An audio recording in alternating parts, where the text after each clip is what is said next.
Welcome to For Comic Sake. I'm your host, J.Crager. It is November 11th, 2024. It is another Monday. It is 8 p.m. And today we celebrate the stories that make us laugh, cry, and everything in between. Today I want to talk about something that's just as important as the panels and the pages we love. Friendship. Comics have always been about connection. From the super teams like the X-Men and the Avengers to duos like Batman and Robin or Harley and Ivy, the best stories remind us how much stronger we are together. These characters face impossible odds, but it's their friendships, their unshakable bonds, that pull them through. And isn't that what comics are all about? They're cultural artifacts that bring us together. Whether it's debating the latest twist in storytelling or storylines, sharing favorite issues, or teaming up to cosplay at conventions, comics build communities. They build gaps between generations, cultures, and even personal challenges. So, for comics' sake, let's celebrate the friendships we form through these stories and the culture they inspire, whether you're the Peter Parker to someone's MJ, or the Groot to someone's Rocket. Never underestimate the power of a good friend in a great comic, because in the end, comics are more than just stories. They're the ties that bind us. Stay awesome and keep reading. And today, I'm bringing in our awesome co-host, William Perdomo. I'm glad you went into that benediction, Crager, because if it weren't for comics, I wouldn't have met probably the longest friend I have, which is Frega, that I've known for 30 years. I wouldn't have met you. I wouldn't have met, for example, that douchebag Jason in the chat, and, Luke and Marco, and then had the opportunity to do this show where people like Matt LaRock are hanging around, so comics have enriched my life in every way possible and made me some of the best friends I've ever had. That's amazing. Yeah, actually, comics is what got me into kind of like this guy. The guy that we have on tonight, I've known since I was about 12 years old.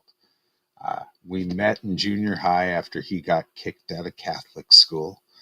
And it was amazing because the first thing he brought in, we're sitting in art class with Miss Piercy, and he has a Ninja Turtle comic book.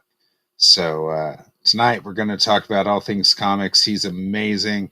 I've known him my whole life. He's a rock of a comic book artist.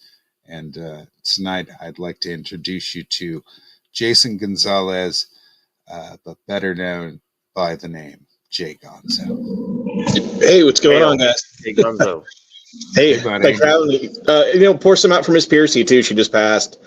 She was my first real art teacher, and she helped me get my portfolio together that got me into the High School of the Arts. So yeah, Piercy was great, man. She was one of the first people to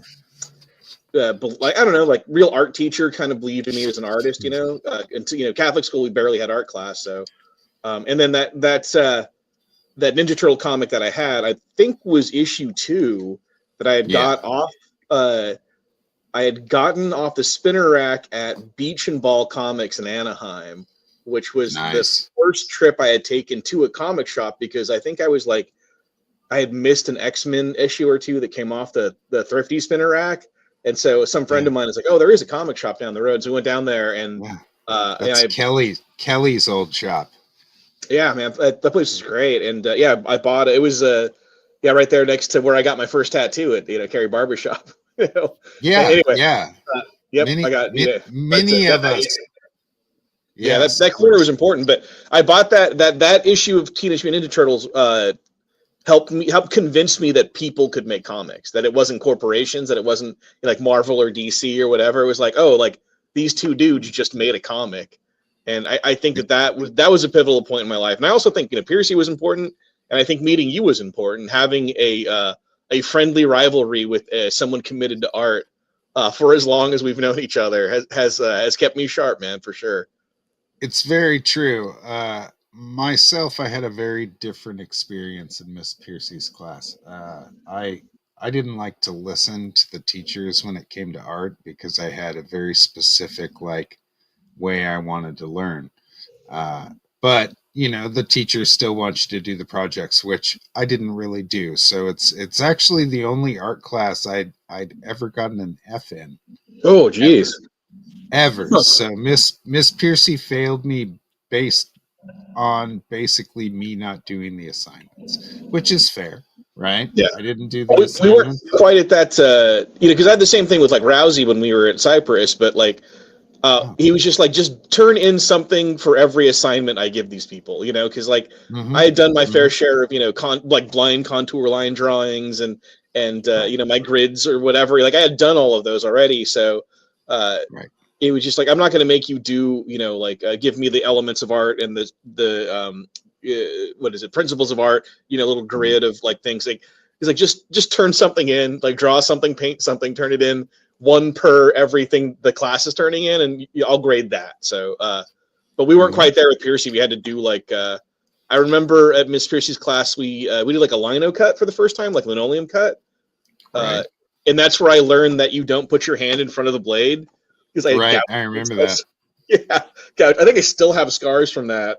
Yeah, I literally Yeah, do. And then yeah. I remember making masks. Remember that we did like the plaster masks. Mm. I do. I remember the Yeah, plaster we milk had the jug, carvings too, the where everyone was carvings. covered in dust, because it was like Yeah, we like use these like big like mayonnaise would come at, for a school, right? So like a big jar, big gallon jar, and we filled them with plaster and made these huge plaster blocks that we had to like carve stuff out of. And I just right. spent all like a full hour like chiseling away at this thing and barely make any kind of like dent in it. We were all just covered in like white dust for the rest of the day.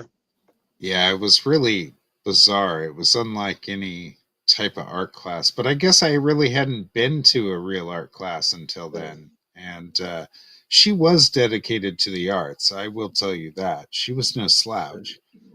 Well, Um, she was the first teacher I think I ever encountered that like put any like weight on it. It wasn't like a right. frivolous hobby. Like she's like, oh no, you could be an artist. Like I think she might have been the first adult to tell me, oh no, you can be an artist. You just have to work at it.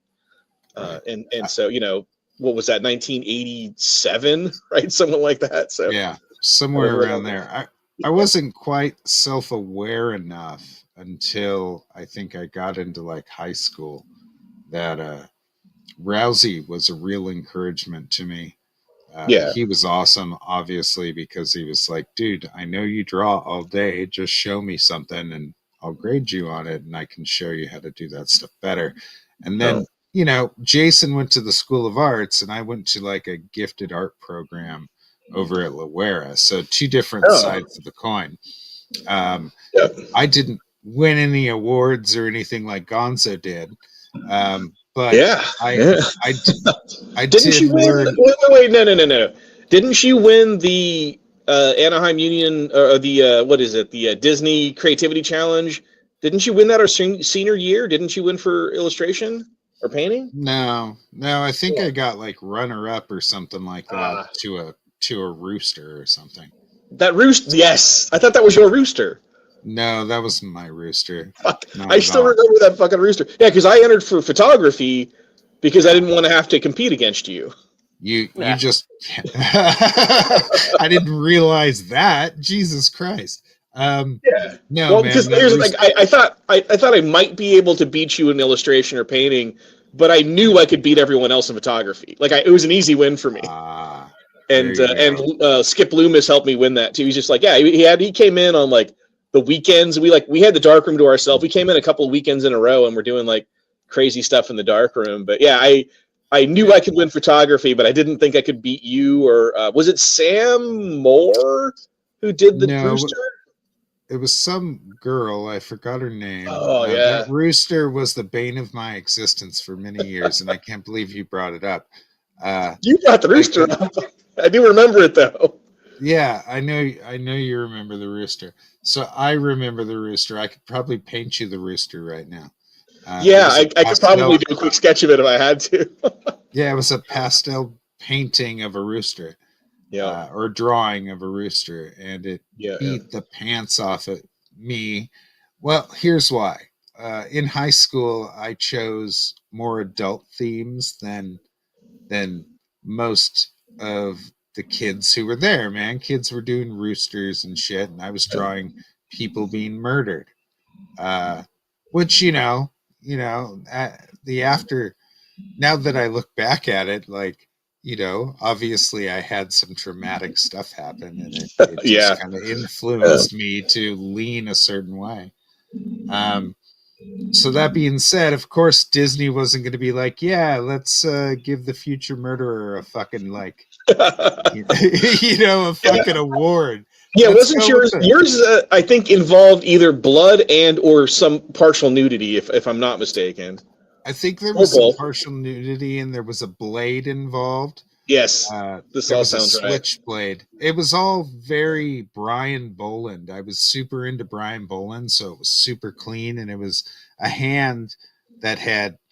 It was a magician that had a blade, and it was a comic page, and it was done in panels, and it was a little story, and it was just a guy whipping out a blade, and then you see this girl and her eyes get all big, like what's going to happen fucking next. I didn't show it. It was some story. Yeah. This all sounds vaguely familiar. Yes, but it was very adult. Okay, in that I didn't think that it would. I didn't even think about theme. I didn't even think about those things because I did what made me happy at the time. No.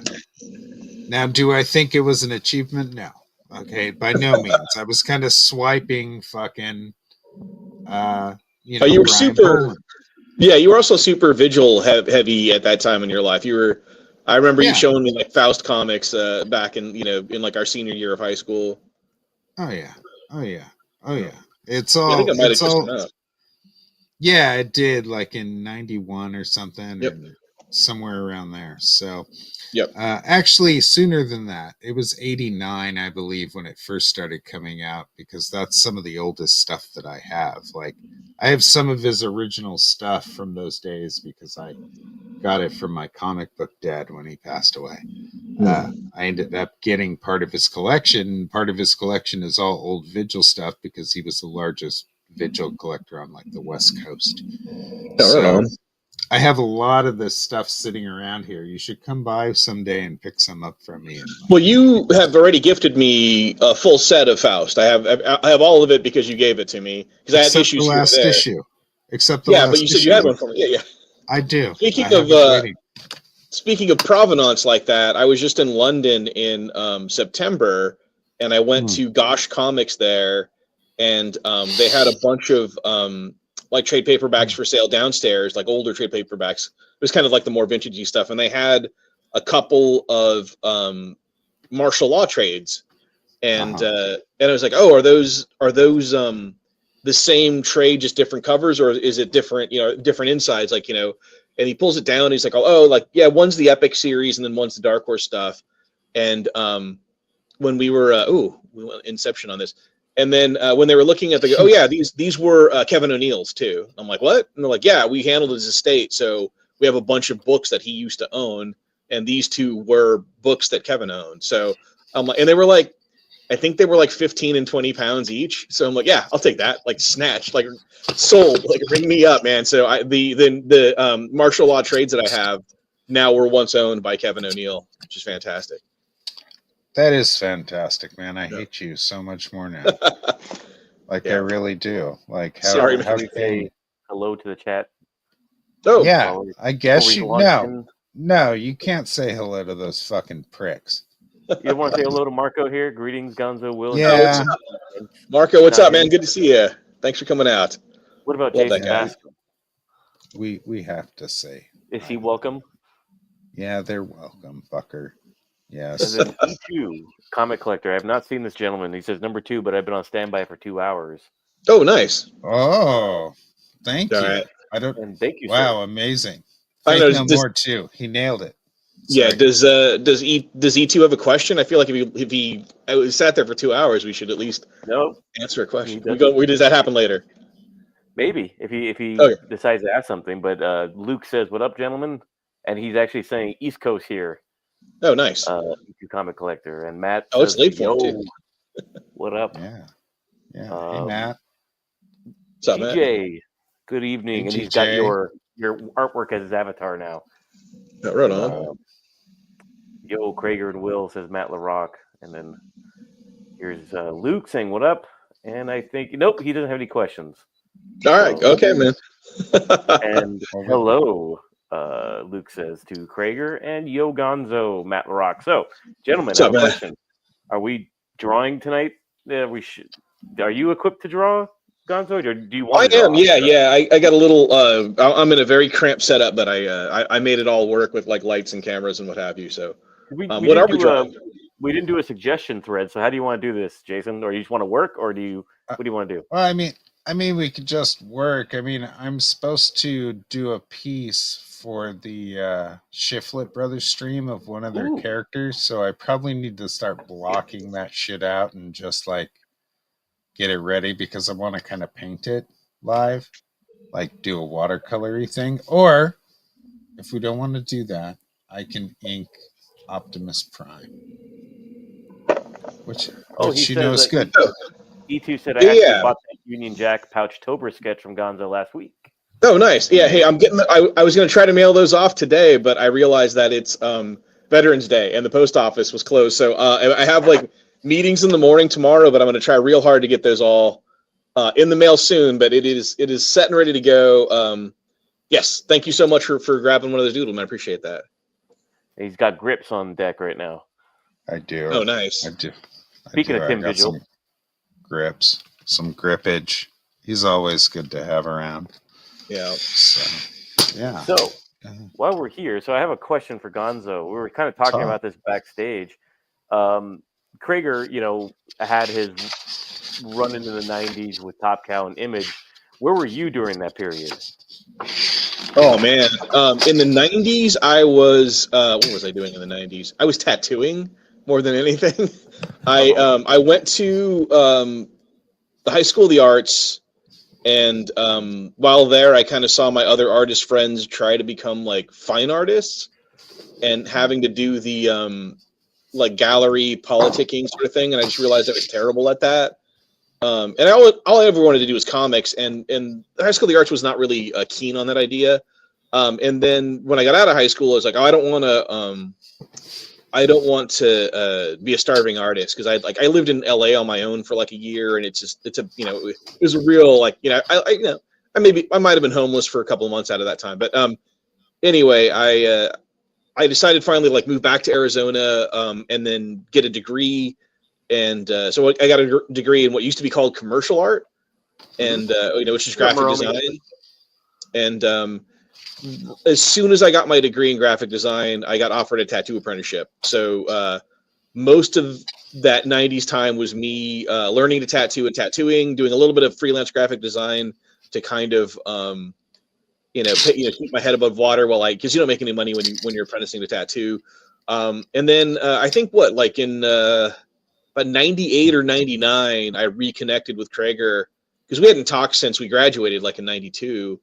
And then in I think it was like 98-ish, right? In 98, the gold rush is kind of over for that period of comics.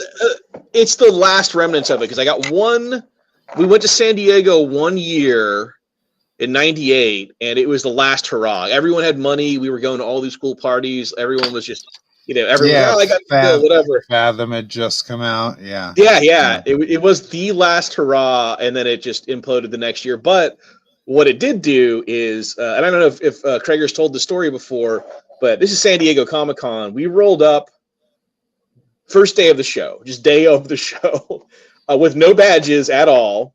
And I think I had like $300 on me total for the whole weekend.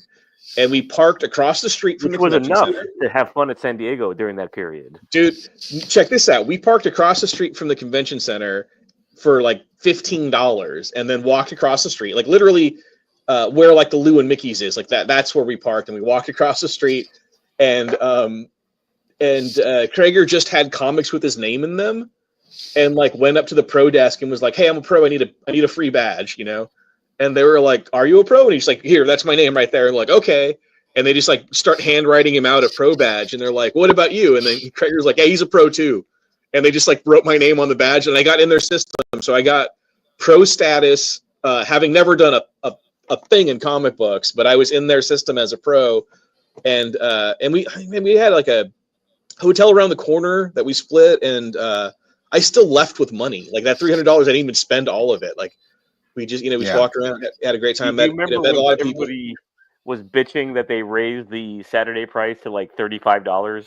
Something like, yeah. There was like like a $3 slice of pizza. What a ripoff. Like we had no idea what that place was going to be. Like the convention center was only the hall A through C at that point too. Like there was nothing beyond the staircase. Like it ended there. And movies were like a novelty there. It was like a novelty thing, like the movie stuff. Now it's all movies.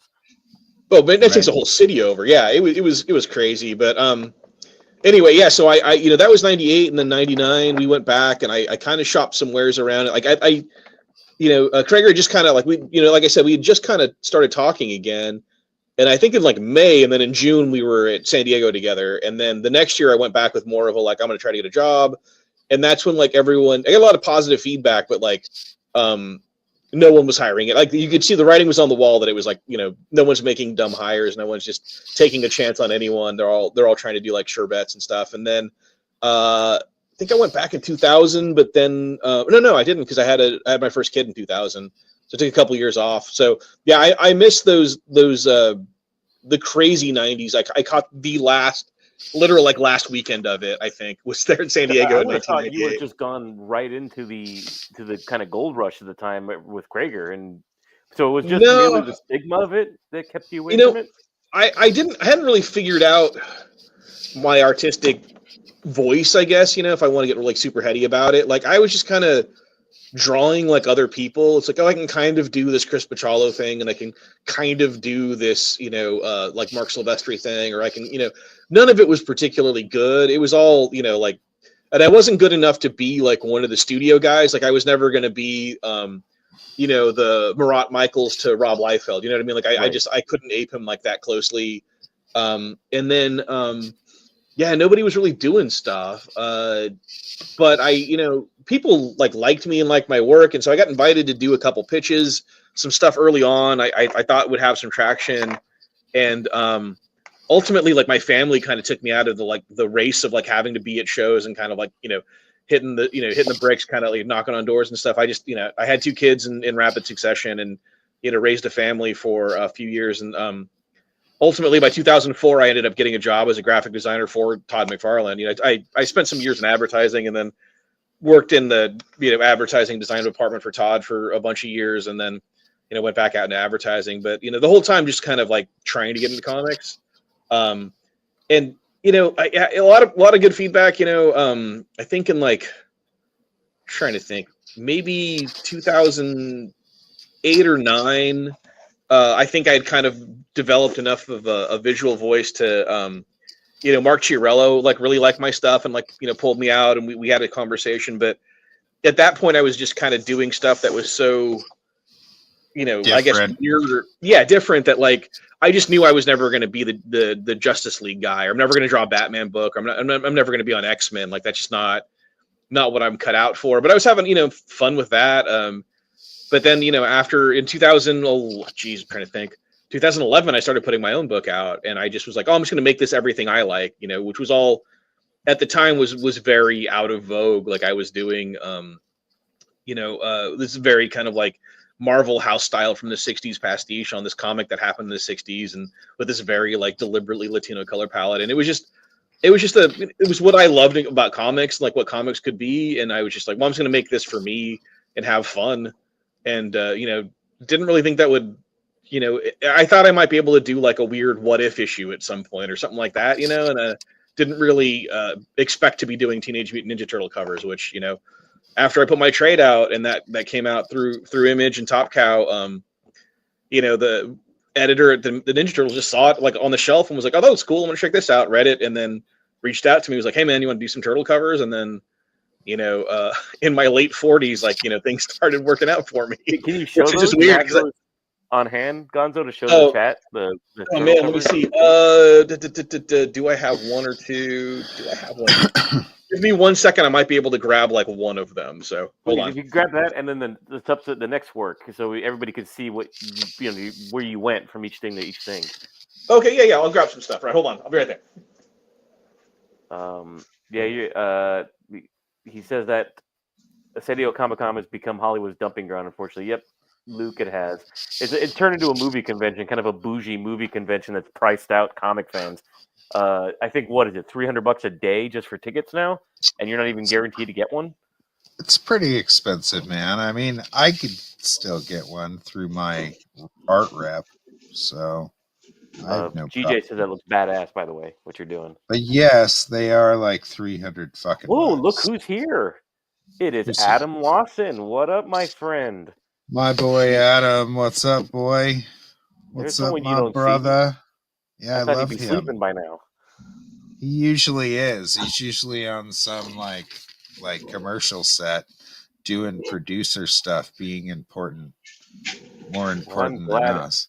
Adam is watching. This is a good one for you to watch, Adam. That's good. That's All good. right, what are we talking about? So, yeah, these are like the comics I did. I'm glad J-Bot just showed up because J-Bot's gonna love this. All right, what are we talking about? Go. All right, cool. You just said hello in the chat. A fellow Latin connection. Oh, nice. What's up, man? How you doing? All right, so these are the comics I did, the individual issues, and I did these, issue by issue, self-published, put them. I'm trying to think where it's weird to do backwards. And then when these were done, I did a trade paperback via Kickstarter, which was this bad boy, which is everything's in English on this side, and then everything's in Spanish on that side. So all 6 issues, and then it has like the championship belt and like the color on the edges and stuff. And then because this was a successful Kickstarter, Top Cow and Image, because I had done in the meantime I had done this book for Top Cow with Henry Barajas writing it, which is a biography of a civil rights attorney civil rights activist in Tucson, Arizona in the 60s and 70s. And because I had the relationship with Top Cow, they were like, hey, let's do an English only version for Lamano, my comic. And so we did that, and that's the one that the Turtles guys saw. And then oh man, I screwed up. So and then I got to do when they Turtles asked me, we were talking about this earlier, when the Turtles asked me to do something for them, I did a couple sketches, and one was a very safe, like the 4 turtles fighting Leatherhead, and the other one was a sketch of a Day of the Dead skull, Leonardo, and which ultimately ended up being these. That is beautiful. Thank you. Gorgeous. And then I told them, like, hey, we can do all 4 of them if we do the Turtles. Sit better in my seat here. If we do the Turtles, we can do all 4 of them. And they were on vacation, and so I ended up not hearing back from them and being like, you know what, I'm just gonna do the safe one and send that in, and that way there's something in their inbox. So they don't want to blow my deadline. And then when they came in, they were like, hey, we dig this cover, we're gonna use it, but we absolutely love the Day of the Dead ones. Let's do all 4 turtles. And so we did that. Those came out, and then when the Jason Aaron series relaunched, I ended up doing some more turtle covers that weren't Day of the Dead stuff. And these all connect. There's a bunch of them. I think I have another one over there, but it's like they're all individuals and they all end up connecting. But I got to do like these kind of monochromatic versions of the Turtles. Marvel saw those and then was like, hey, would you want to do some covers for Marvel? And I'm like, yeah, I want to do some covers for Marvel. And we ended up talking for like a year before they had anything for me. And then like they hit me up and were like, hey, we finally have a project for you. Robbie Reyes has been dead. Well, first he said, you have a project for you. Can you do it? And I was like, absolutely. And so I said yes to it. And then they were like, and then I had this moment where I'm like, oh, I don't know what Marvel wants me to do. So I was a little bit like concerned that I wouldn't be able to deliver. But then 20 minutes later, my editor was like, hey, Robbie Reyes has been dead for a couple of a little while. We're doing a remembrance episode or issue of him, and we want to do like a Dia de los Muertos, like ofrenda, like an altar for him, because his brother's going to be remembering him. So can you do a Day of the Dead skull version of Robbie, Reyes Ghost Rider? So that ended up being this one. So that's my favorite. That is gorgeous. Yeah. This just came out, which I honestly, man, like I think we were talking about this earlier. At first, I was like, I want to, like, what do I want to do for Marvel? Like, do I want to like Marvel this up or make it a little more naturalistic or a little more literal? But like, they'd seen all the other stuff I had done, and I figured they hired me because they'd seen all that stuff, all my weird kind of Chicano artwork that I do, and I'm like, yeah. So I sketched this very kind of folk arty, like very more true to our culture than true to Marvel Comics sort of thing. And it was like, I'm just going to do what I know how to do and see how they like it. And so I sent them the sketch, and they were like, yeah, we like that one. Let's do like the one that was a little more like iconic, like, this kind of folk arty, more in like the tradition of like retablos or things like that. So Right.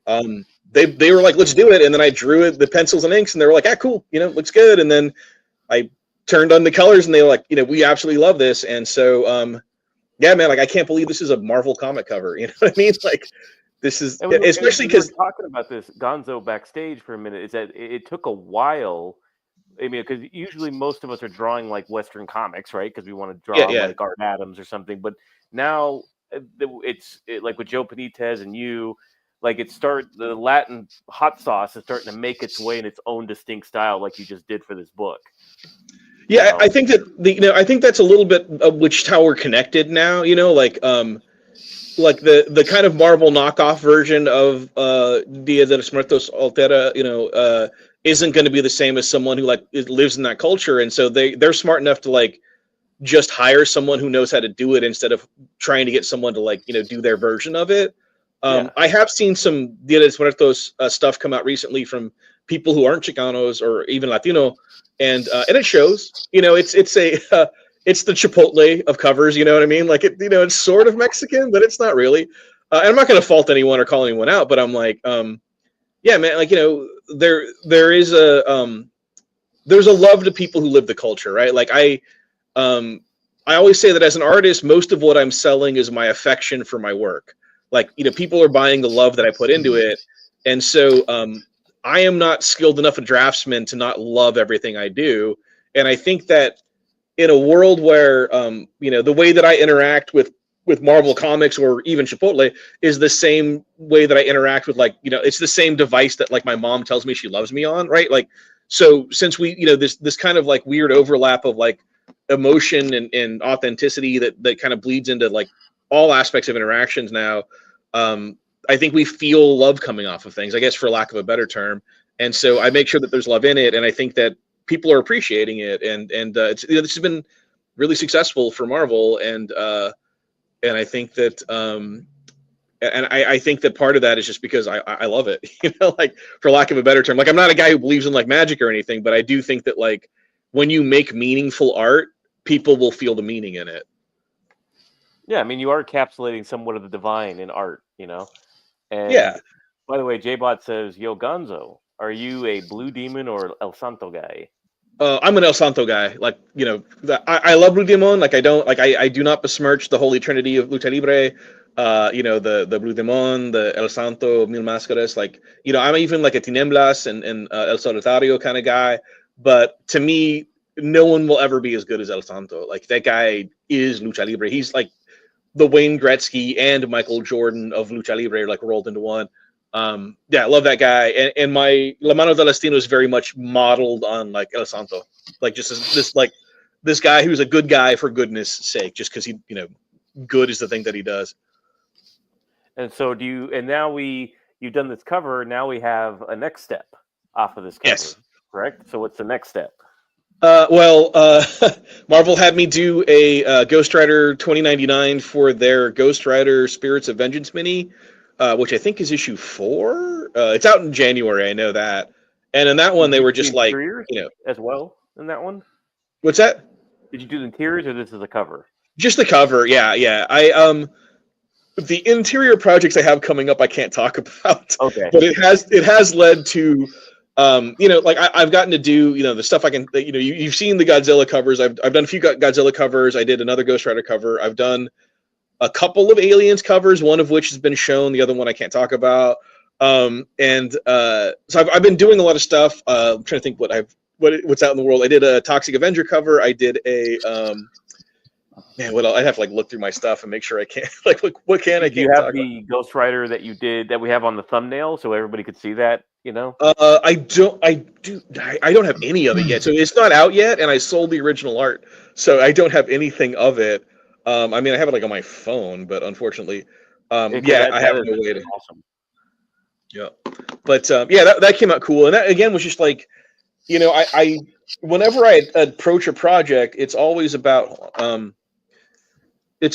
what's right for the project. Like like what does it need to be, I guess, more than like what I want to do. Like I've never been, I kind of view my job as more of a cinematographer than a director, especially when I'm not writing and drawing it. If someone just hires me to do a cover, then I'm like, well, what's like the essence of this book? Like I did that Oni book. I don't know if you guys can dig that up anywhere, but that Calavera PI that I did. Let me see if I can find it. Hold on. Like I don't have, and again, those ended up being the retailer incentive, and they're so I don't even know that I'll get a copy, but let me see if I can get my phone here. Good Lord. Sorry guys, By the but it way, was like hockey just joined and called us CU in the NT. So What's that's up, cool. man, Hockey? appreciate He's, that. he's gonna end up in the cemetery. I keep telling him. No, he's awesome. He's awesome. He's perfect. God, you know what, man? I can't even find this thing. I thought I had it on my phone, but oh, here we go. Let me see if I can get this up here. He's from Australia, Gonzo. So Oh, he's nice. allowed My kids are half Australian, so yeah. So I did this like Calavera PI, if I can Look get at it that. at a good angle. And it's like a detective noir thing, so I wanted to, it's also very like Mexican folky, so I got a little more kind of folky with everything, and but I wanted to maintain like the noirness of everything as well. So like the cigarette smoke and the 45 and everything. So yeah, it's just kind of, I'm trying to think about like what the emotional resonance of it could be, right? Like what's going to connect with people on an emotional level, and try to get that on the page, as opposed to just like either doing the same thing over and over again, or just kind of doing the and I also want to do stuff that like nobody's ever really done, like you never really see this, you never seen that, or like the Turtles especially was like, I think what started that is like, the Turtles have been done by so many brilliant people over so many years that like, how do you do them differently, and those thing with like the Calaveras were kind of like, oh, I could just do that, like no one's, and I honestly didn't think Nickelodeon was going to go for it at all. Like I thought they were going to like, that's a bridge too far, but they were into it and they just let me do it. They didn't change a single line of artwork. They were fine with all of it. At every step I was giving them like opportunity to be like, have some kind of opinion, and they were just like, nah, this all looks good, let's do it. Nice. And so like I like having scripts. I like having like what's going on in the books if I can. If someone asks me, like when I did that Toxic Avenger cover, I was like, hey, can I get a script on this so I know like what's happening? Because I don't want to do just a like posed version of Toxie on the cover. I mean, I don't know. There's too many books that do that, right? Where they're just pinups on the cover and they don't have anything to do with the insides. I like them being some kind of like tease or summation, or having echo the ethos of the book inside, and the more I can do that,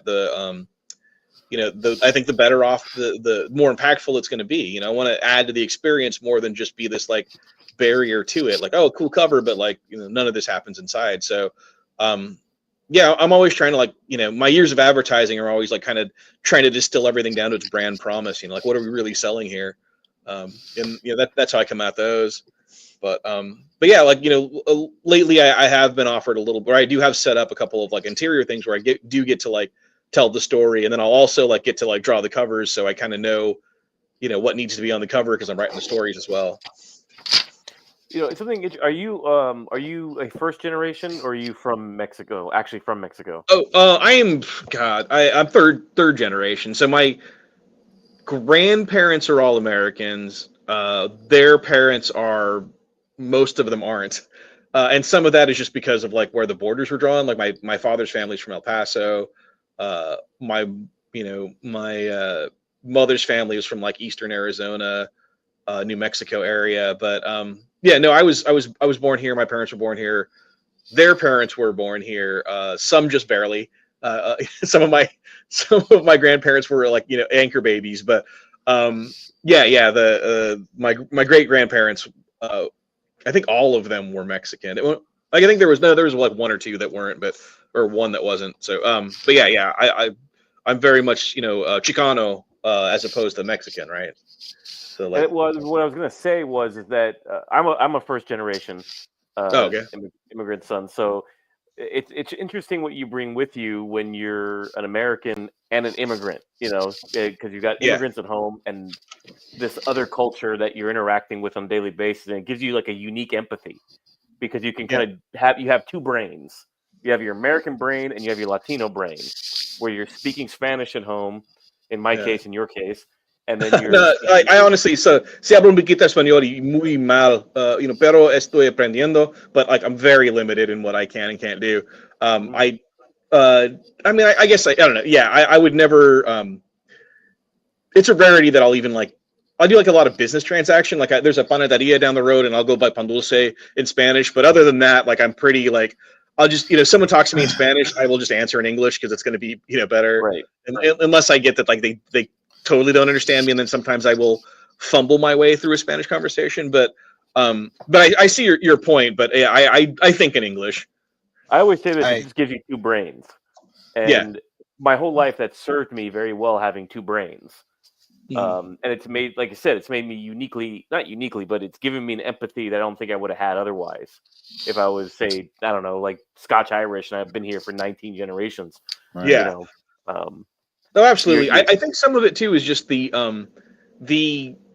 our stories are different. Like our brands of, especially we're talking comics specifically, heroism in Mexico and in Chicano like culture is just different than typical white Western heroism. Like we have different values than Western mythos, and we our cultures are just stories, right? Like they are just the kind of narrative, like this is who we are story ultimately becomes the this is who I am story.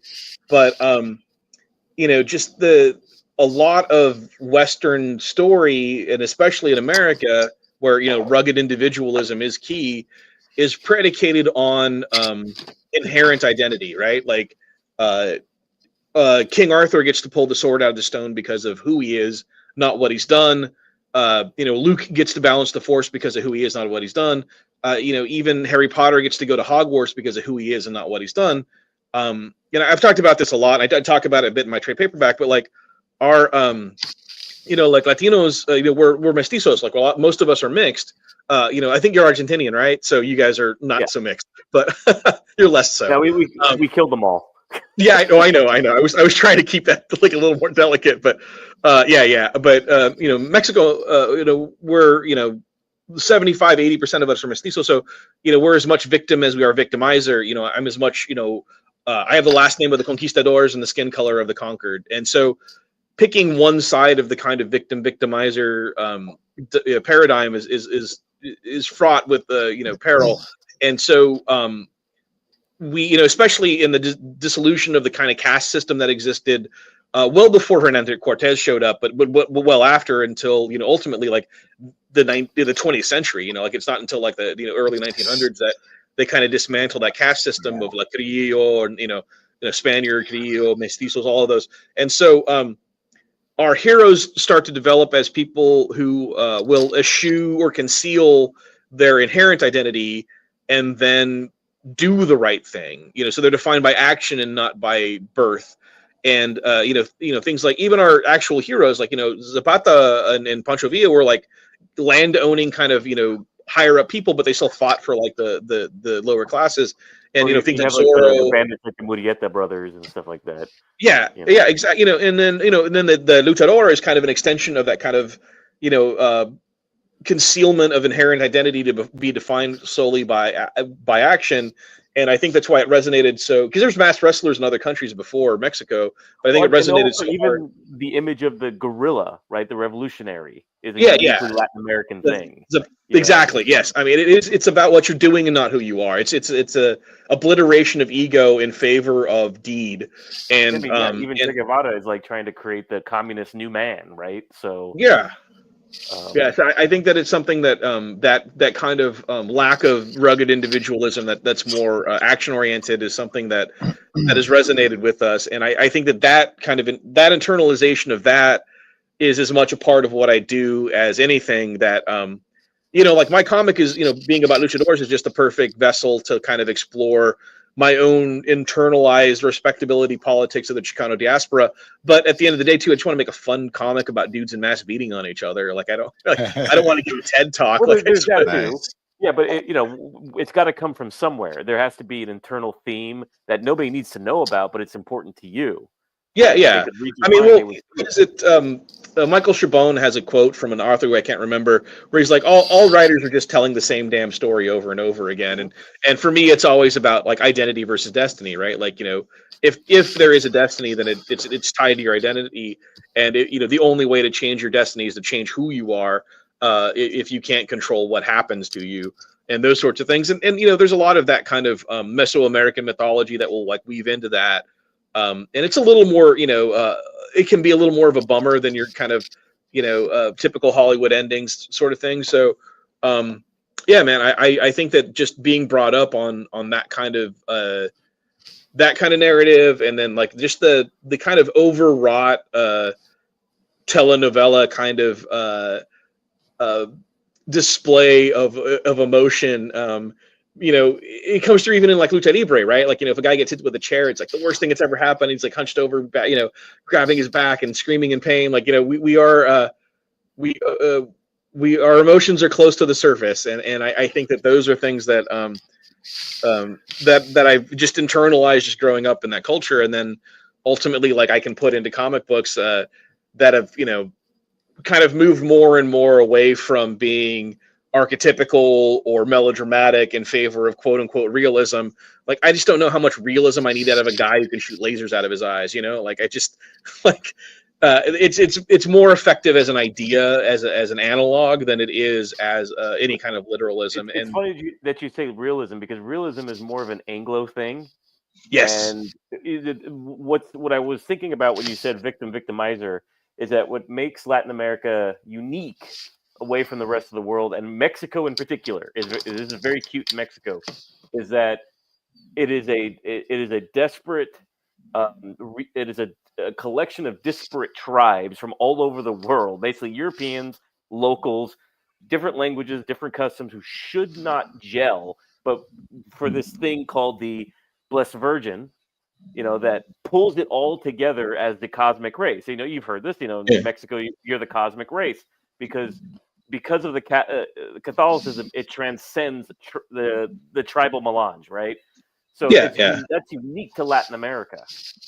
Well, I think that we also come, like, the Virgin becomes so prevalent because of the Mesoamerican tradition of like Guadalupe, who was like the birth mother, and a lot of Catholicism was ported out to other countries by speaking in languages they could understand, and so a lot of the kind of Guadalupe traditions get foisted upon the Virgin Mary, and a lot of the other kind of minor, Aztec or Mesoamerican deities kind of get like foisted onto the like host of saints and what have you.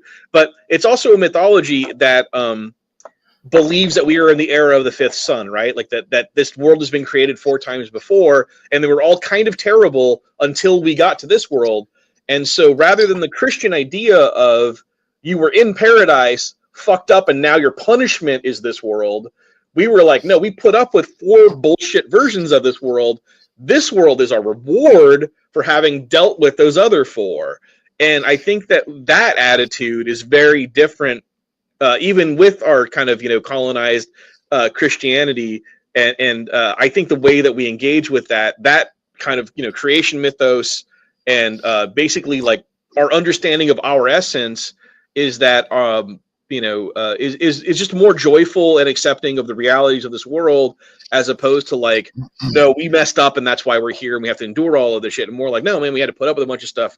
Now we're here and we get to enjoy ourselves. And I think that's like a little bit more of that kind of like fiesta culture, like we know how to celebrate, and I think that gets woven into despite the colonization and the appropriation of our our classic myths being filtered through Christianity, we are still allowed to like enjoy our love of like a birth mother of Guadalupe, and kind of in a way that, like, surreptitiously, by like just putting all of her attributes onto the Virgin Mary, which is why she's so important. But I think that, kind of fundamentalism has messed that up to a certain degree. But I think that, like, deep down at, like, our the kind of essential interaction with our understanding of why and who we are, that hasn't been beaten out of us yet by, conservatism, or fundamentalism or literalism. So Gonzo was never Yeah. Like, growing up, he wasn't like one of those overtly like Mexican kids. He just wasn't. He was a white little punk rocker skateboarder, and he barely threw out a Spanish word ever. Like, in the entirety that I knew him, and the older he got, and the more into his culture he got, the more this has become this version of Gonzo. And yeah, it's good. His understanding of his culture is fantastic because it bleeds out through his luchador comics. So I think that I was maybe, well, I mean, I was just kind of steeped in Anglo culture out in Cyprus, but also, when I was young, I used to regard a lot of that stuff as hokey beaner shit. Like, sorry, I hope I don't get us Okay. here. Like, it was kind of like an old and forgotten world that I didn't necessarily feel was vital to who I was as a person. And Right. when I was a kid, like, I would roll my eyes at, like, mariachis. Like, if I saw like a Chicanos mariachi are band play. different people than Mexicans. Yeah, it's a wholly different culture. But I also, like, I am Chicano. Like, I just am. Like, I can't. I'm not going to gatekeep that, nor be gatekept, about that. But it's uniquely an El Norte group of people, which is cool. Yeah, exactly. I mean, it is. I am of, like, it's my family. Most of my family didn't immigrate, didn't cross any border. We literally were just here when the borders got drawn. Like, oh, suddenly we're American. It's like there wasn't that kind of that striving to, like, be someplace better or whatever. Like, when Santa Ana got defeated, you happen to be over there. Yeah, I am in my ancestral home. You know what I mean? Like, like, this is where my people are from and have been for thousands of years. So, but anyway, I was saying about, like, like the mariachi thing is kind of like hokey stuff when I was a kid, but like literally there was a panaderia that just opened up down the road, and they had a mariachi band, like, on Saturday when I came down here, and as I drove down the street, I could hear the mariachis, and, like, that'll bring a tear to my eye now, because now it does remind me of my grandparents, and it reminds me of, like, parties I had when I was a kid out in Pico Rivera or Montebello and stuff, and it just, I didn't realize how important it was to me until I got older. I was just kind of steeped in it, and I was just like, this dumb stuff. But the older I got, the more I realized that it was special and that it was unique to a certain culture, and because it's weird being, like, a minority, but, like, I live, grew up in Southern California, and I live in Arizona now, and it's like, intellectually, I know that there's less, Chicanos or Latinos in America than Anglos, but I never really feel it because I live in, like, LA, or I live in Phoenix. It's just like, like, there's tons of Mexicans around here. I mean, like, tons of Chicanos. Like, it's it's not until I travel, I go to, like, Tennessee or something, that suddenly I'm like, oh, like, like, yeah, that's right. I am a minority in this country. So I never understood it until 9th grade. I mean, tell you the truth, it was my entire family are immigrants, and I'm the first one here, and I'm in an immersion school, and all I have is Mexican friends or Latino friends until 9th grade, until I meet a white guy, and I didn't know that was a thing until 9th grade. Yeah, I mean, I remember, like, my life was so kind of like Latino for so long, just being out in the and even in Cyprus, like, all of my neighbors and stuff, and it wasn't until I was, like, maybe 5th or 6th grade, and, like, went over to, like, some white kid's house and just, like, seeing the food they eat. I'm like, what do you mean you don't have tortillas with every meal? Like, what are you talking about? Like, you're eating, like, beef stroganoff? What the fuck is that? And, like, I wasn't like, I wasn't appalled by it, but it was just like your helper smells like poop. Yeah, I mean, just was like, so much of my life and so much of my friends around me, like, it was all, it was just all around. Like, again, like, I didn't, I think when you're young, I don't think it matters as much to you. Like, you just don't notice. But, like, but there are those points, eventually you just get to a point where you're like, oh yeah, that's right. Like, I have this last name, or I've got the skin color, whatever. It's like, sooner or later, like, you'll get like, the world will let you know what they think of you, for better and for ill. Yeah. Unfortunately. So, Yeah. But it's funny how this stuff comes out. Like we were talking about this earlier, how you're transferring kind of this feeling in your heart into the work. And I remember I was having this conversation with Crager. I'd done a script with him that I wanted to do prior to the one we're doing called Coliseum, and the main character is a Mexican. yes. Who's like a Mexican revolutionary character, and it's a dystopian future. And Crager was the one who sat there and went, "You are this character, Caesar. He's you." And I'm like, "What do you mean? He's a Mexican dude. He's not me. I'm not Mexican." He's like, "No, he's you." Like, and he had Yeah. like he gave me Yep. like a 20-minute explanation of why he's me. Yep. Yeah, I think that's easy to do as a writer, though. Like you just, they end up being kind of at least an aspect of you or some version of you, Yeah. right? Even my female character in Hammer, the lead character, even though she's black and she's a woman, she's me in a weird. She's my blackness. Yeah, So as much as as much there has to be elements of the person who created it that end up in the final stuff. It just happens that way. So no matter what it is, and that's just plain and simple. We write what we know. We do what we know. And I think E2 has a point here to what we just said. He says two consciousnesses is probably a better analogy, and I think that is correct. yeah, It, I would it's agree with that. it is weird when you're because most people don't have that experience of being an immigrant son in a wholly new country. They're usually third or fourth generation, but that is a unique experience, right? Because you're like I said, you're going home and you're in one country, and then you're going outside and you're in another country. Yeah. Well, I mean, and being Chicano, it's like I occupy that kind of middle ground, right? Of like, maybe a little too brown to be, fully white. Like, I would have to like change my name or something, or maybe a little white to be fully brown. Like, it's and then you end up having to be performative. And a friend of mine, or not a friend of mine, my daughter's husband is from Northern Ireland, and there's like that band Kneecap in Northern Ireland, and they are they're like they rap in Gaelic or Irish, and they have this like they're for the unification of Ireland, and so because they're removed from Republic of Ireland, their version of like quote unquote Irishness is very like accentuated because they have to like kind of prove it over and over again, and so you run the risk of it being kind of like cartoonish or it's like I don't know. You said Sopranos, where they go to Italy, and the Italians in Italy are like looking at these like American Italians, Talking shit It's about like, them. yeah, it's just like, what? Who the fuck are these dorks, right? It's like you run the risk of like that kind of happening but also it's like when you're surrounded with when you're surrounded by other cultures and you're trying to hold on to yours, you kind of freeze yours in amber. You know what I mean? Like, because you're not free to have it be dynamic or fluid because you're removed from that base culture. So you're now like a weird fundamentalist sect of the last time you had interaction with your own culture, right? No, Well, I'm it's funny German. you should say that because Latinos are funny like that. Once they figure out you're one of them, even if you're from a Yeah. different nation, it's amazing how familiar they get with you. I remember when I used to do home theater installs, and 'cause I'm from LA, I'm from Venice, but Oh, gotcha. I would work a lot in East LA because it was Sears, Oh, yeah, So yeah. Sears is only for old people or the ghetto, right? Yeah, Back, yeah, So I yeah. would be delivering TVs, and I look like I'm a white dude, because Argentinians are white dudes who speak Spanish. Yeah.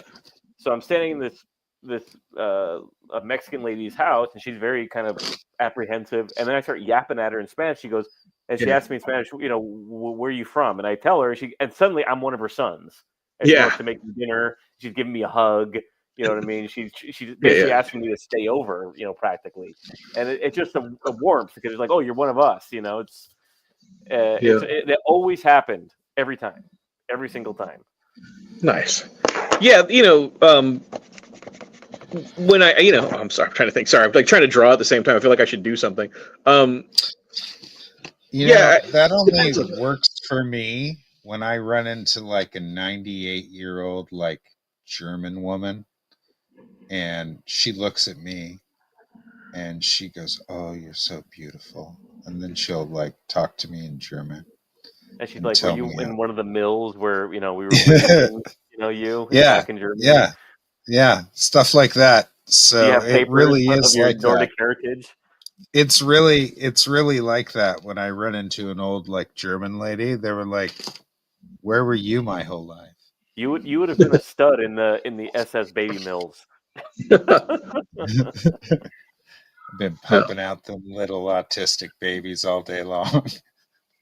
Gonzo, can we see what you're drawing by any chance? Oh, I'm working on just a profile of Lamont. No, I don't know if you can even see it. Yeah, I'm just Let drawing me my own dig into it. character.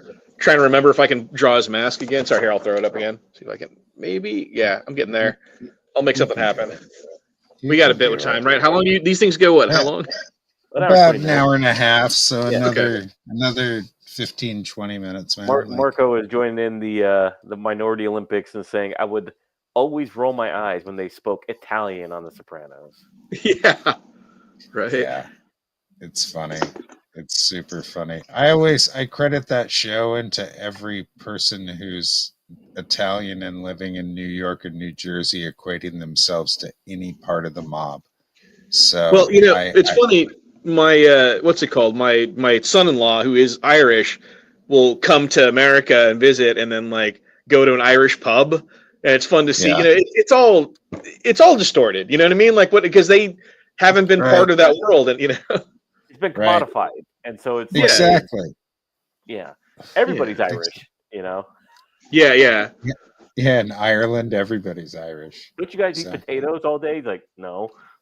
Yeah, Yeah. I mean, dude, he actually they did make some English potatoes, the roasters, the one they do with the Sunday roast Yeah. thing, like the roasties. Oh my god, so good, man. Are you They, Yeah. they, still they do know how to do things with potatoes. I'll tell you that. so when you're not in LA, you're in Cyprus, right? Yeah, yeah. We grew up. Well, my family's all yes. I grew up in Cyprus. My family is all in was all in Pico Rivera, Montebello. My dad was grew up in Boyle Heights. My mom grew up in Montebello. A lot of Whittier kind of commerce. Yeah. But so I always say genetically I'm East Los, but my dad moved us into Cyprus, which is just inside Orange County. You know what I mean? Like I hate saying Orange County because people think like Newport or Corona Del Mar, one of those kind of. Or like And I'm like, Brea.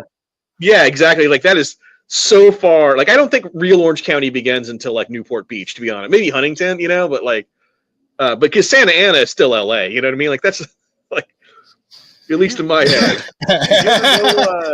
Did you ever know Frege like Crager did?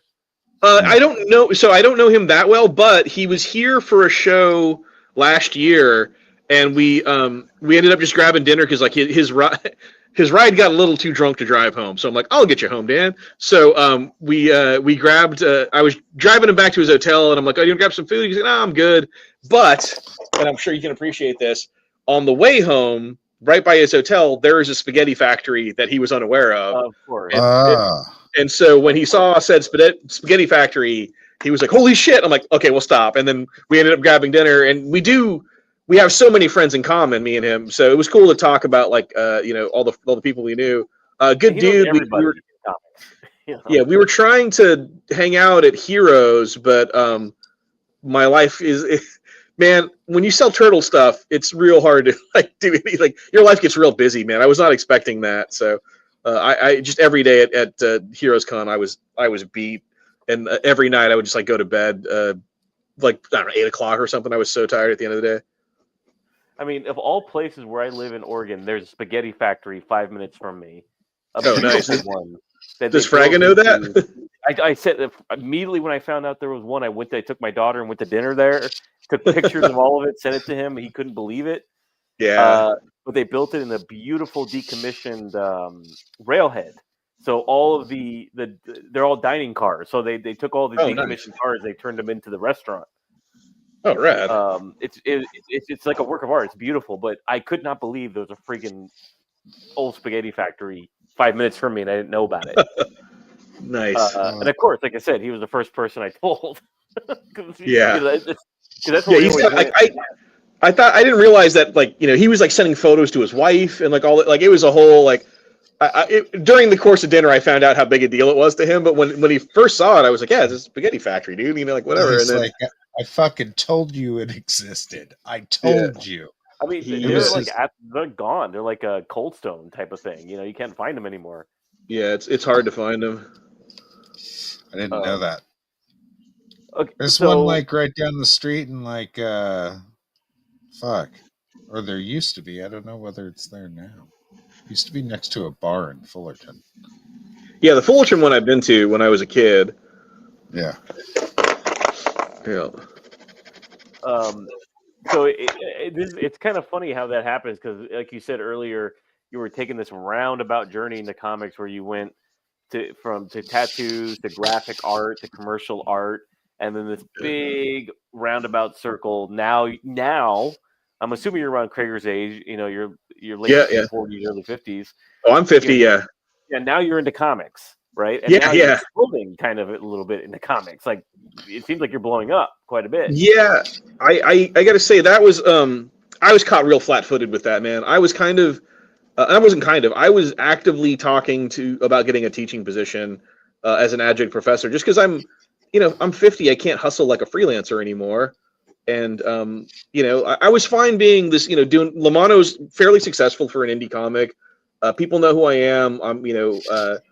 It was it was a cool gig. I like this kind of like indie niche that I was in, and then the Turtles called, and I'm like, oh, we'll see how this goes. And I did blow up with the Turtles, and that was like, oh, that's cool. Like it's fairly manageable, but like I don't want to like hang my hat on just doing turtle stuff all the time. So I was looking to just work as a teacher, maybe do a few covers here and there, and then do Lamano in my spare time. Like I really was kind of like I just need to like not have to hustle, be a little more secure. Maybe have health benefits would have been nice, like because like what am I, a millionaire? Come on. Yeah, so I was actively looking for that teaching position when Marvel finally was like, hey, we got something for you. And even when that happened, I was like, oh, this is fine. Like I'll do this Marvel gig, maybe a couple of them, like and I was not expecting the visibility, the PR push that they put on what I had done for them. I wasn't expecting an LA Times to do an article about me because of this cover I did for Marvel. Like it was all just real weird and very sudden, and I was a little flat-footed, and so now I'm in more than ever. I had the announcement about that happened. I want to say like 3 or 4 days before I went to San Diego Comic-Con, and everybody saw it. It was crazy. Like I was just walking around Comic-Con, and everyone was like, dude, the cover, blah, blah, blah, talking about stuff, and then offering me gigs, like cover gigs, doing work here and there, all this stuff. Some of the stuff I talked about earlier today. It's like suddenly I felt more comfortable in my position in the industry than ever. I didn't think the president of comics was going to tell me I had to leave at any moment, because everyone's got that feeling, right? Like sooner or later, the president of comics will be like, I'm sorry, you can't be here. And you're like, yeah, that sounds about right. I overstayed my welcome. But yeah, it was nuts, man. And so it's all very new, and I'm still getting used to it. So how'd you get the Aliens gig? Marvel just, they just were like, hey, we got a gig. We want to see what you can do. I think maybe they were testing me just to kind of see, what I could do with something that was like, And by the way, the first thing, another challenging one because it's been rendered so many times. yeah, exactly. And that's why I came up with the card idea. Was just like I wanted to do something that was like different. I mean, that's my MO with everything. Is like I want to at least be able to put my mark on it. And so, it was just they just came to me and were like, hey, we got Aliens cover. You want to take a crack at it? I'm like, sure. I'm not going to say no to Marvel. Like I'm going to do anything they ask me to. But I think part of it was just like they asked me to do something so in my wheelhouse. There was no opportunity for me to fail on that. Right? Like they must have known. But I think this is a little bit of like, let's see what this guy can do with like a challenge with like let's see him make some chicken salad out of chicken shit here. And that is a challenge again. You like, for example, like I used to be really into the independent movie poster scene where we would commission people to do posters.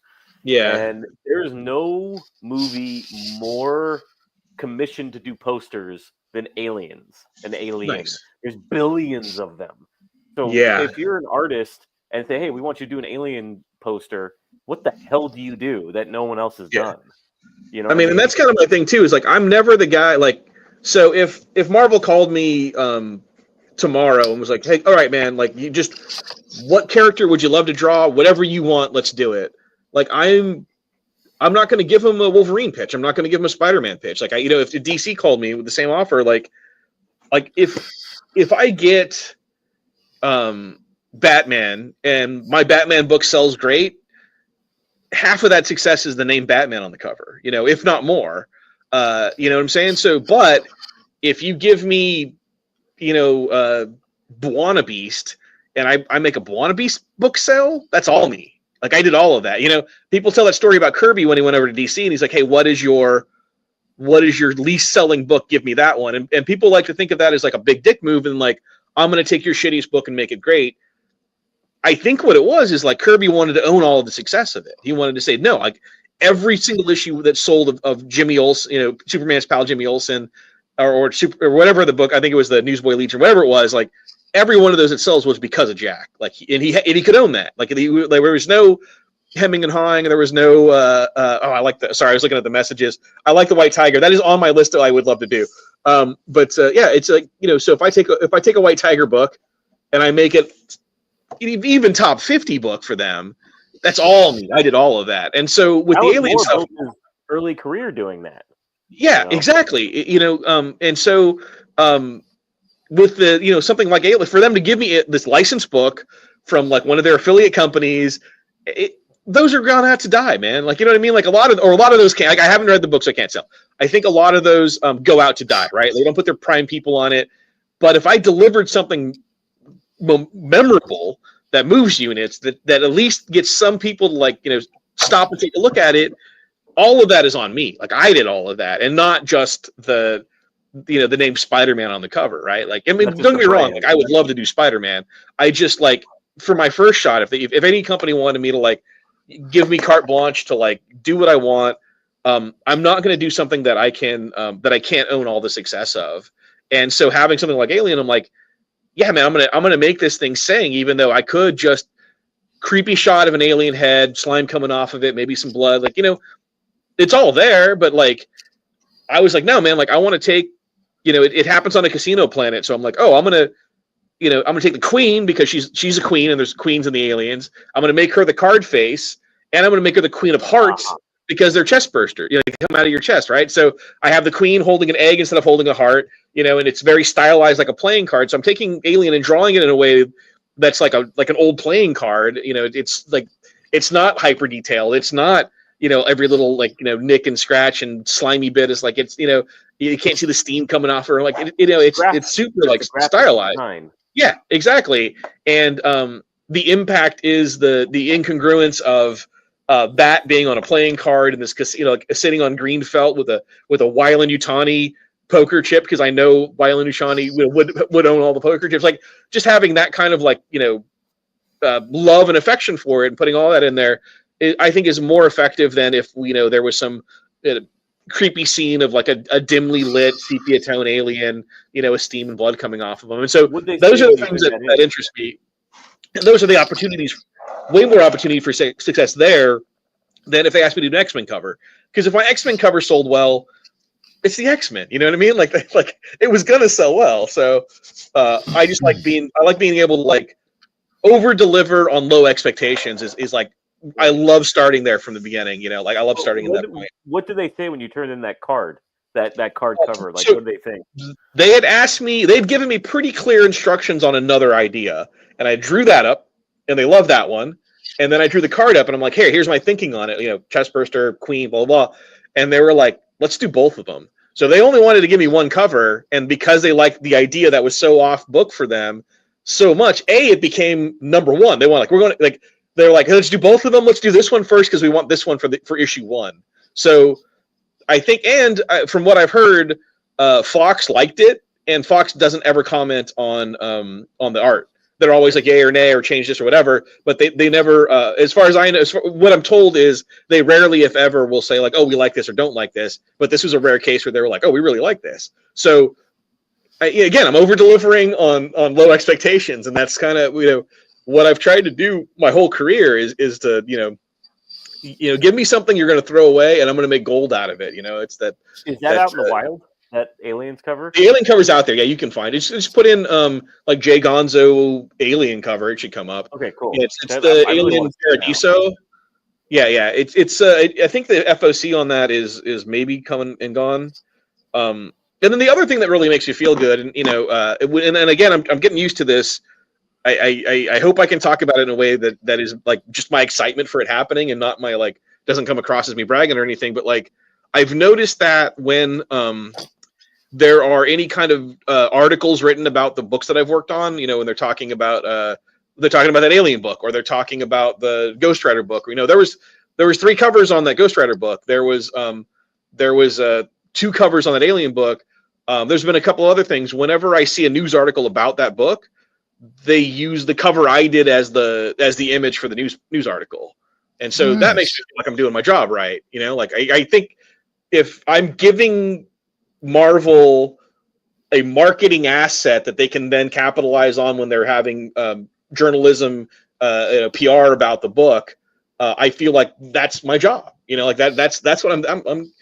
My job is to move the units, man. Like I got to move the needle for them. I can explore my artistic druthers at home on my own shit. I can do formal exploration and and satisfy my own creative urges. When I'm here working on my shit, but when I'm being hired by a company to do any amount of art or storytelling for them, my job is to move the needle. And I know that can sound gross, but like, I think there's a way to artistically do. I think there's a way, because if you do make it an artistic endeavor that then moves the needle, I think it's more impactful. But ultimately, I could, if I say I drew the interiors of that Alien book, if that won Marvel an Eisner Award for it, but it didn't sell enough units to cover its printing cost, I have failed as an artist. You know what I mean? Like it feels good to get the Eisners, or it feels good to win awards or whatever. But like, if I don't move the needle for my client, I haven't done my job. Indeed. And again, I like this idea of the fixer-upper.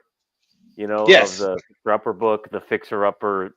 And it's not a dick thing to say. It's just, I think it's funner to go into something, like you said, where they're not expecting anything out of it. Even if you get 1% above, they're going to love it. Yeah. I mean, when there's no place to go but up, and you go up, you've proven your worth, I think, anyway. That's why I'm looking forward to getting our book, me and Crager's book, out, because, it's my first creator-owned thing. There's no expectation, and I know it's great. Have you ever printed a comic book before? Have you done a comic? I worked on the one with Frege. I did Black Flag, but it hasn't been shipped yet. But man, nothing feels better than holding your comic in your hand. Right. Because it's an abstract and it lives on artboards, and you're doing all of this stuff and you're noodling on it and you're zoomed into a little 5x5 pixel area that you're finessing or whatever. But when you have a printed, when you can like hold your book in your hand and like, I made, like, it's real, like this has the Marvel logo on, you know what I mean? Like when there's a staple in the spine, like when you do your first comics and like you can hold them in your hand as a real comic book, like there's no better feeling.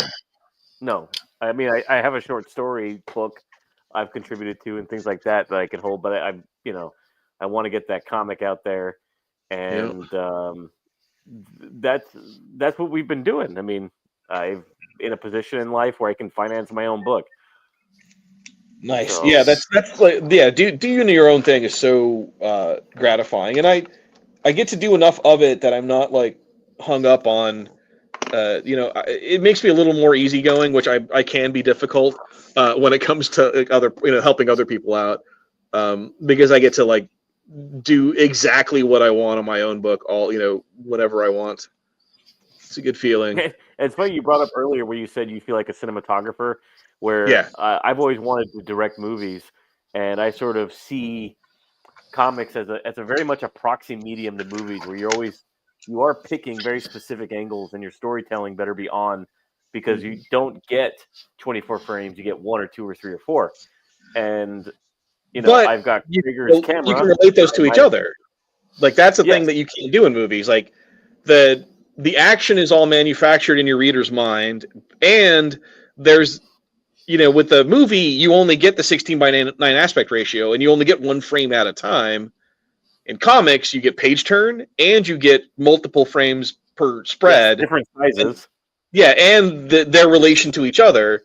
So you can tell a story with just panel shape and panel layout. You can see even panels, and then they're getting a little more uneven, and now the edges are you can have nothing in those panels, and you can see that this is going from calm to excited, or excited to calm, or close up to far away, without ever putting a figure, stage, no camera angle, no costuming, no staging, no lighting. Like, that hasn't even got there. Literally just in the design of the panels. And when I was in graphic design school, we did things like that, where we were conveying concepts with literally just black squares, like no triangles, no circles.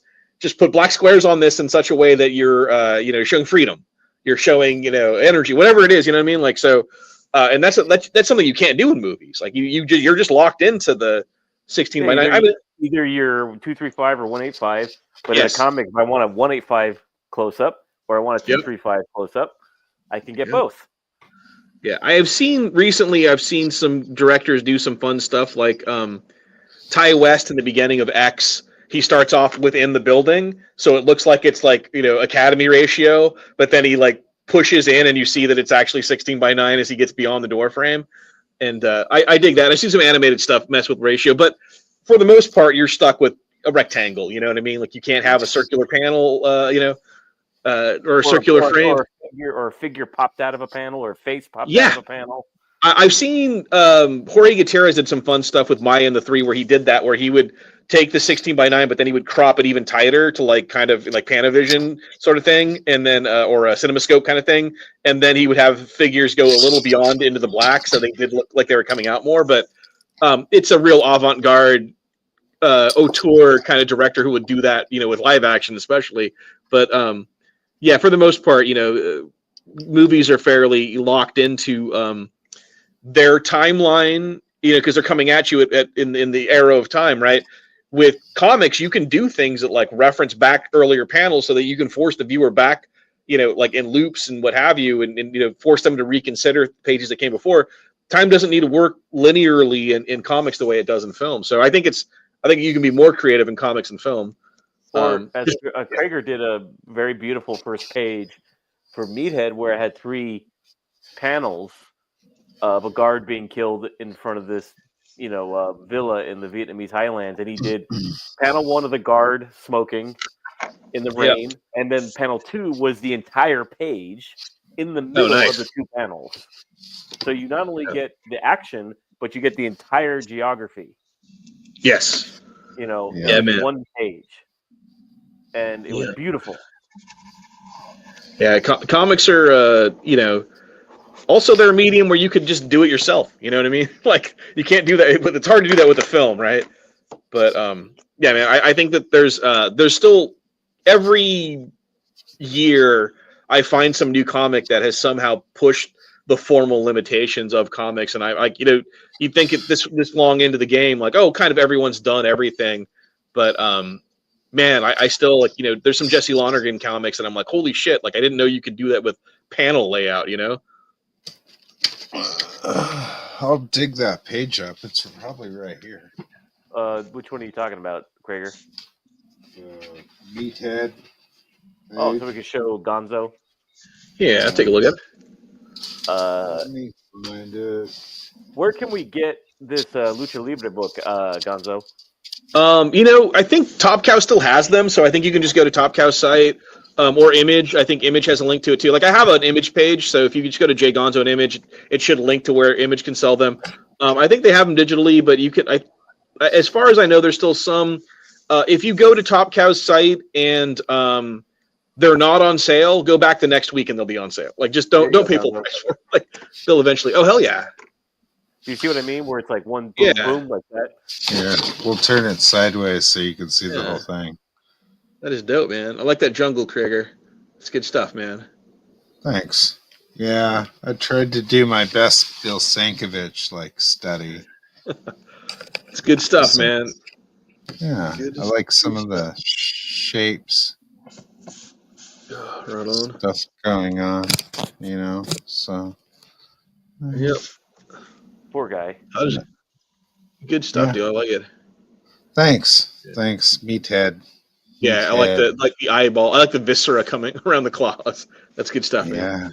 Yeah. I think It's when fun. we do the campaign, DJ is probably going to buy some original art off of it. Oh, he probably will. I'm sure he'll be all over it. So you got to see it. That is from our book Meathead, which is what I've written and created, and which Marco and Crager are illustrating, lettering, and coloring. Yeah. And Yes, somewhat editing. Yes. All those things. And Absolutely. you will be able to get at the end of the year.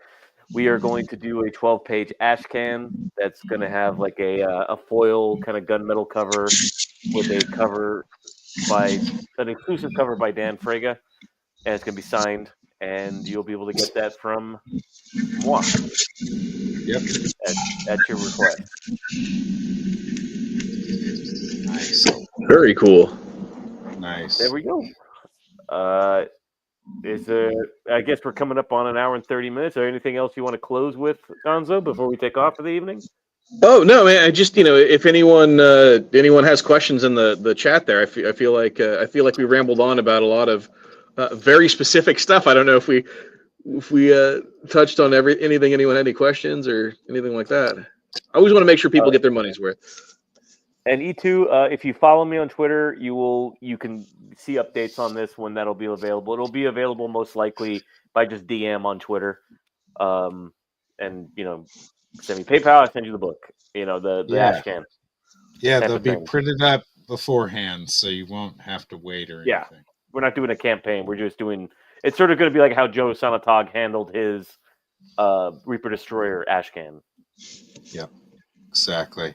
And if you show up next week, just to pimp it real quick, I have the epic level sculptors, the Shiflett brothers. They've been my buddies for about the last 24, 25, 26 years. It's been a long time.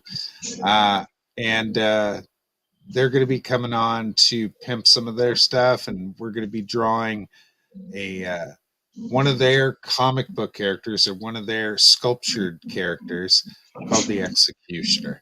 So if you're into some badass sculpture, these guys work for the Frazetta sisters doing Frank Frazetta sculptures of his famous paintings, working with Alex Ross doing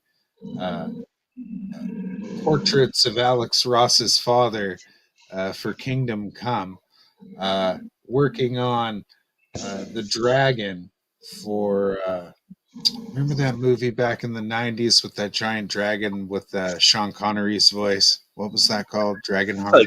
Dragonheart, yeah. They did the sculpture. That was cutting edge that time, if you remember. Yeah, they did the sculpture for that. And they also worked on Abe's Oddworld. Like they did character design for Abe's Oddworld, the game back in the day for, God, what was that then? For,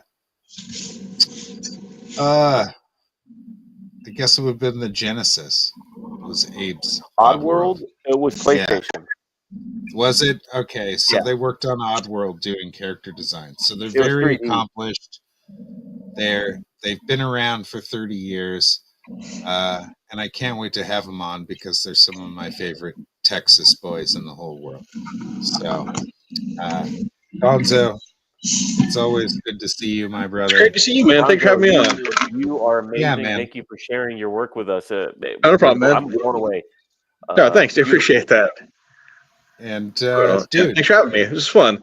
I wish I could have done more drawing, but next time. Well, you're always welcome. And sometimes people make more than one round on our show because it kind of goes by real quick, and I don't try to like drag them out for 3 or 4 hours. I don't want to be dead at the end of the. And can you believe this is episode 27? We've managed to stick around this long. And thank you to everybody who comes weekly. Appreciate it, guys. Yeah, we've been around a while. So, as always, we usually leave with some peaches. So we're going to head out And everybody have a great night. Thanks for Good coming night, out, everyone. and we will see you soon. Bye-bye.